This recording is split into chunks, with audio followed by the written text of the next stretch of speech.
All right, let's go ahead and take a look at our toolbars and all of our palettes.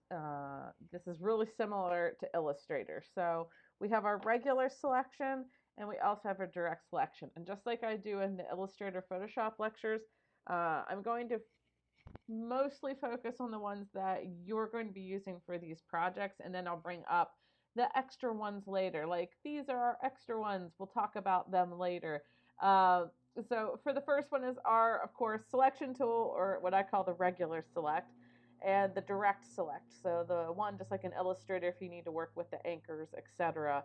You have the same functionality here with these two tools. We have our type tool, which is going to be the powerhouse of InDesign, because InDesign is traditionally a pagination oriented program. So once upon a forever ago, we had Quark, and Quark was for page layout. So newspapers, magazines, etc. used them. And what was nice with them is you could do 100, 800, 1,000 page document and it wouldn't bog your computer down. And it is typically type and image. So our type tools, looking at them, we also have type on a path tool if we want to do something fancy schmancy with that. We have our line tool, so if we needed to do like, a horizontal roll, we are going to have that capability. We have our pen tool, and it's going to function exactly the same as it does in Illustrator. So if you needed to do a shaped box or what have you, you're going to have that capability here. Our pencil tool, looks like I made a little pen tool mark there. Let's get rid of it. Pencil tool, smooth erase. I can honestly tell you I've never had a purpose of using these. I guess maybe if you wanted to make a weird type on a path, sure. I would use the pen tool before I would use that. So if you use that, great. If you don't, great. I don't know what it would ever be used for here. These are the two that you're going to bounce to the most, and one is going to be our rectangle tool. And I'm going to, build a rectangle tool. And we're also going to have this one, the rectangular frame tool. Some of this boils down to preference, and some of it is just what utilities do you use the most. I'm going to kick, this one off to the side just so you can see it just like the other one. Right now, this one has, no fill. And here's our fill. So it's set up just like Illustrator. We have our fill and our stroke. We have our defaults in the flip. You're able to format the effects of the container. So let's think of these boxes as the containers. And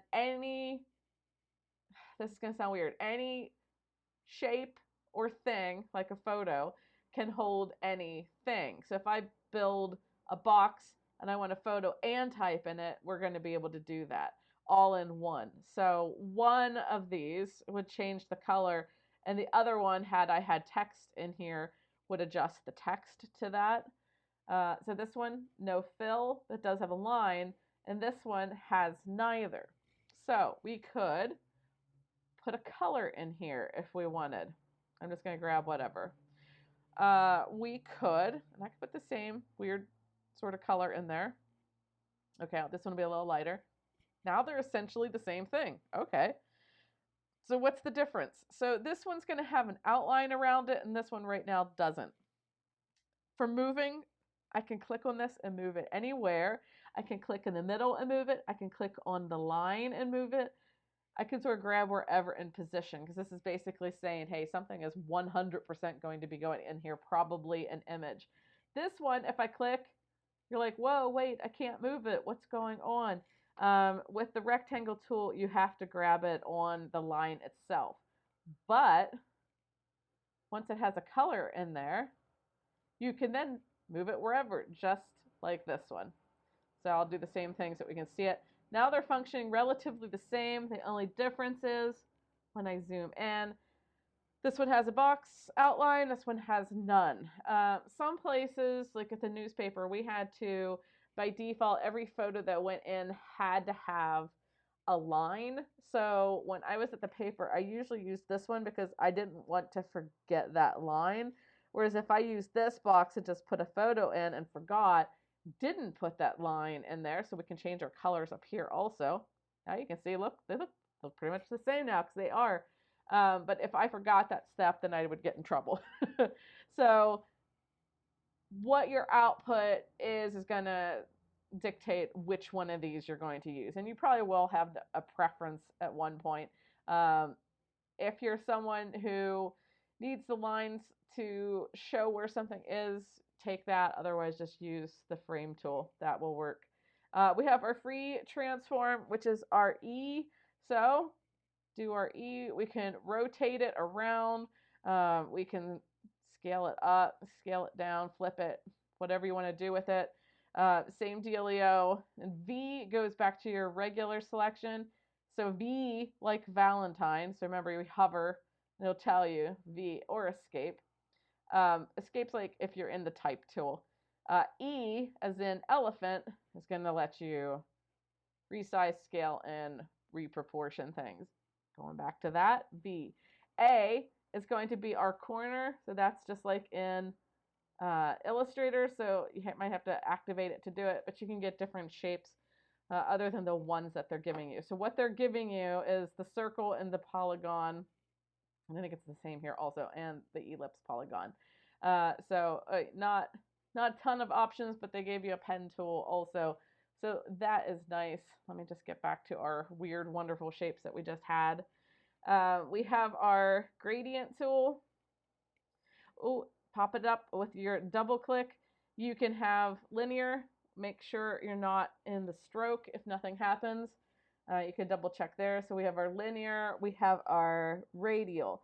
Now, this one is still sort of the old school version of the gradient tool. So we're used to the fancy schmancy one in Illustrator and Photoshop. This one has not quite caught up. So I'm going to go ahead and grab my swatches. I'm going to pull them out just so we can see them. So if we wanted different colors, let's say yellow to blue, you have to click and drag. Remember back once upon a time when you had to do this? Well, you're still doing it here. And if you don't want something, you click and drag it off. Click and drag it off. And then you can add your points. You can change your midpoints. Maybe you want it more of the yellow. Maybe you want it more of the blue. Maybe you want it dead center. If you can't quite get it dead center, you can just type in the 50%. The angle, you can use your up and down arrow tool, and you can see it's turning that just a little bit. All right, rotate, rotate, rotate. Find where you're happy and let it go. You can also reverse it. So if you didn't quite like that, it would be there. You can add as many colors in as you so wish. Oh, it's beautiful. So the gradient tool might be a little bit more clunky than what you're used to, but it will still do the same exact thing. So let's just, sorry for the siren if you can hear it. I live in between 3 fire halls. Gonna keep going back. There we go. All right, so getting it back to its normal yellow state. And if you're like, well, you know what? I did just want black and white. Drag them back. Dump them off. Off, and you have it back to your plain black and white. So yes, it's a little old school, but it does the job.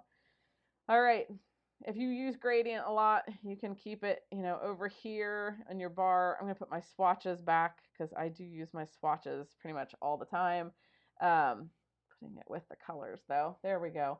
And if you want your gradients out, you can keep it. Otherwise, like in Illustrator and Photoshop, you can hide it. We have an eyedropper tool. So one's going to drop the theme, one's just the regular eyedropper. I tend to be old school and I use the regular eyedropper. So if I wanted to sample that, I could just go ahead and grab it and it would work. And I had rotated this one, so that's why this one's going the other way. Because it's going to remember north-south orientation of how you drew it. The hand, it's the same as the space bar, so you can scoot all around the page. You do have a magnifying glass to zoom in or zoom out. So what is this? Zoom out is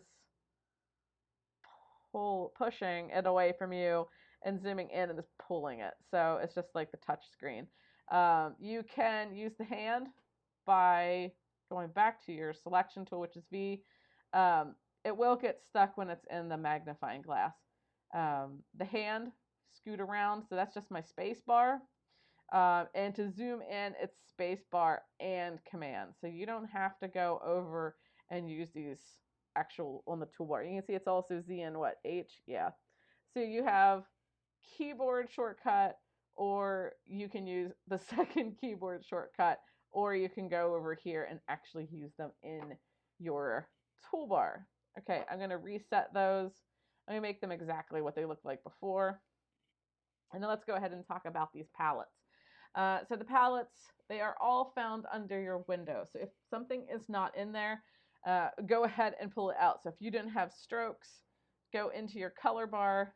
You know, there's your gradient, there's your color.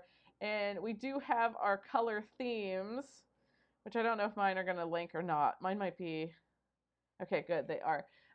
They will link up through your library. So if you go into the My Themes, I haven't used this yet on 2020. Yay, there they are. So I always have a couple that I use all the time for my projects. So it is going to remember them there in your library. There's all of them in your library. I have 177 things in my library. So you can get a lot in your arsenal over time. And that has been edited. I'm going to close that. So if you wanted to use that, it is there. We have our layers. You've used Photoshop.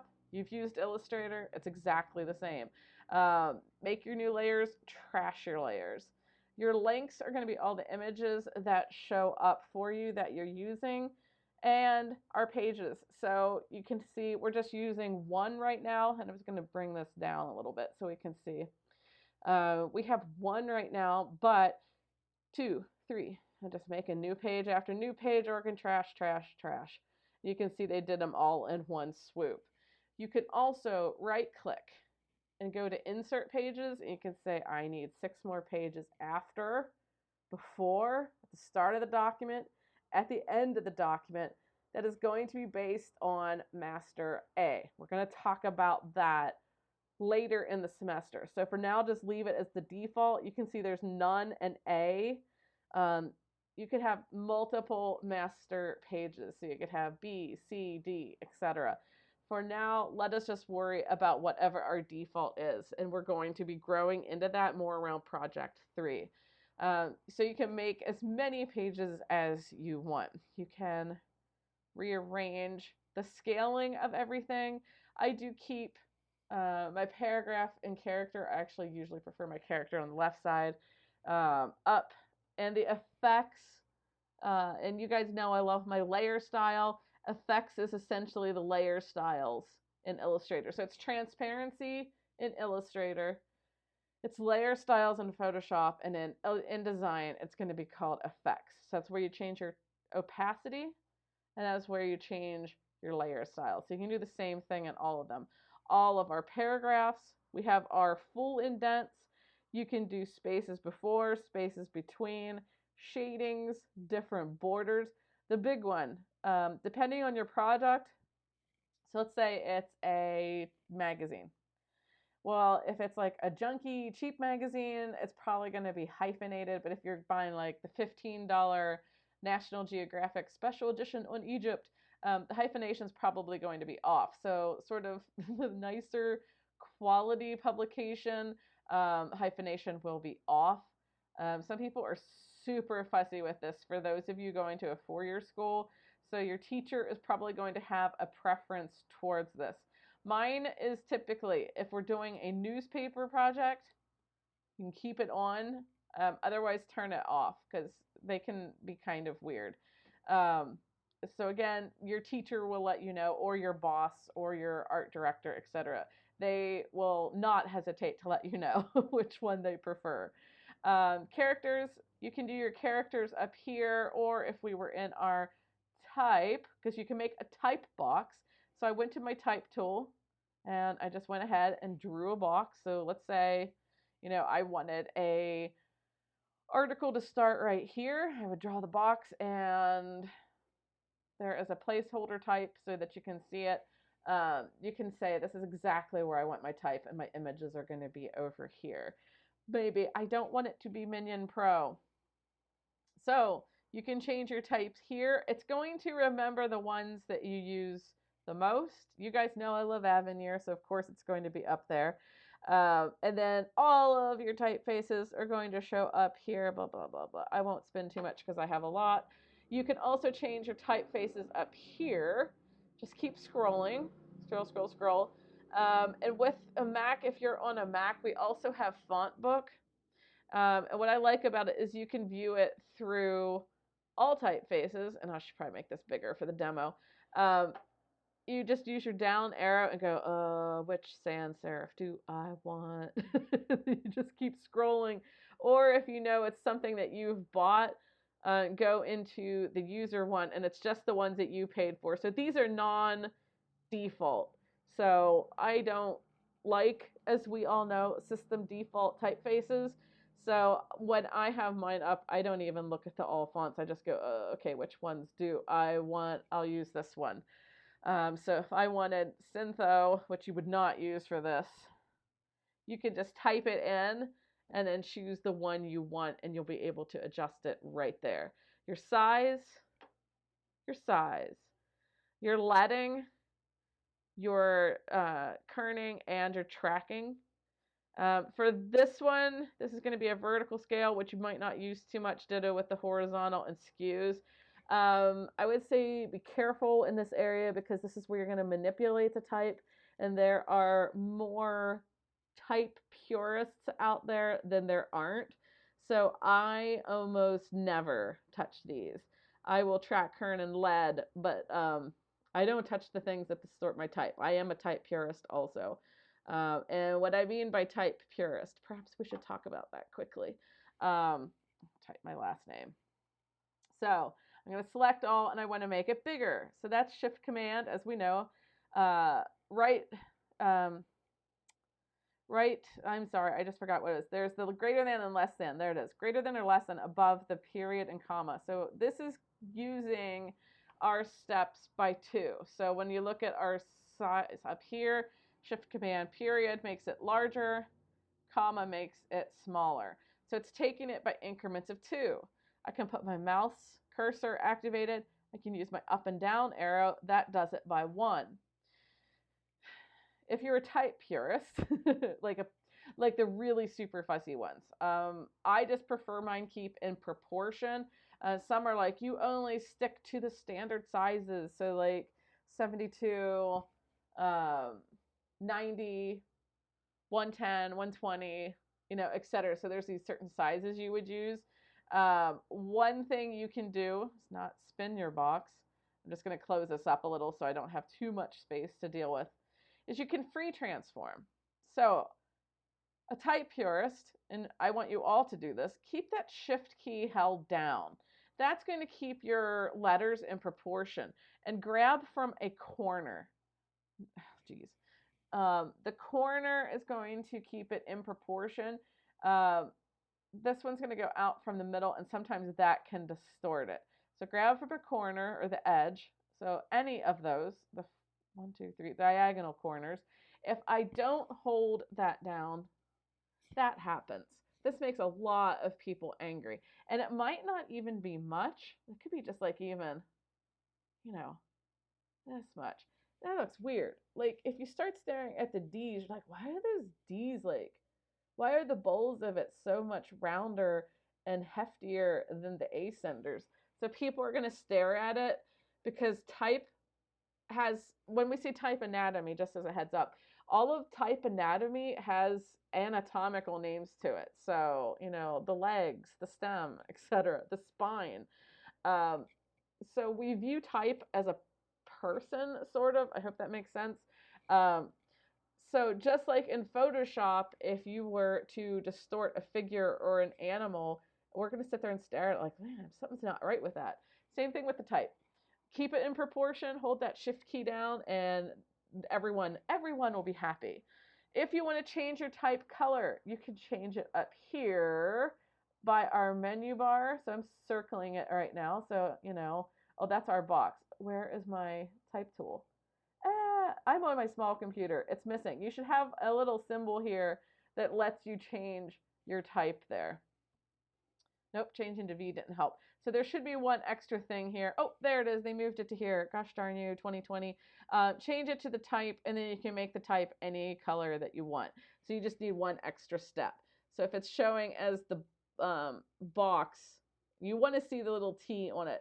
If you're on a larger computer, you'll probably see that symbol beside it. Otherwise, same dealio over here. We have our box, which is none to none. But if we wanted to change our type, we're able to change it here. Why would you want to have both? Well, because remember, everything can have everything in it. So if I wanted blue in this box, I could turn the box blue. And if I change my mind and I want yellow text, then I can keep changing both of those from here. So we have our swatches, we have our colors, our stroke will actually add, be careful with this, outlines to our bits. So this has yellow and yellow, but if I wanted it yellow and black, you can change it there. Type purists do not like this either, as a heads up. So, be careful with that. You can change the joins. You could be doing this on a box too, I suppose. So let's just go ahead and let's do it the right way so you can see it this way also. So add this. You can leave your cursor in there and use your up arrow. Oh, okay. I did not have my box selected, so make sure you hit 1 again because it's going to remember 17 if nothing is selected. All right. 6, 7, 8, 9, 10. There we go. So we can go up. Let's make it really, really, really, really, really big so we can see it. We can change our caps, which that's more for just regular lines. You can change your miter, so it's going to be rounder. And the align stroke, this one's on the center. This one's going to be on the inside. And then this one's going to be like a picture frame on the outside. And why is this important? This is the same as an Illustrator. All right, I didn't realize I had used so much space. All right, if I wanted a precise 2 by 2-inch rectangle, and all I did was click once to get it activated, and I wanted a 10-point stroke on this, that box right now is no longer 2 by 2, it's 2.125. And you're like, well, that box for this ad label, business card, whatever it is, has to be exactly 2. That's when you need to switch the stroke to align to the center. So it'll be just slightly under it, but it's better to be slightly under it than over it, basically. You can change your types. Let's go to the bigger one so we can see it. Okay, so you can change your types, thick, thin. I am not going to go through all of these. Thick, thin. Tots, that looks weird with that at this size. Dashed, dotted, etc. If you want a more normal look, don't have it at 60. Let's take it down a little bit. There we go. 30, at least you'll be able to see it. Slanties, wavies, straight hash, etc. You can also, if this was, let's go to a actual line tool. Make it 20 so we can see it. You can also add arrows, bars, squares, circle solids, etc. Let's say circle solid and then to a triangle. Looks stupid. 2 circle square. Perfect. Beautiful. For whatever reason, you would be able to do that. And it is,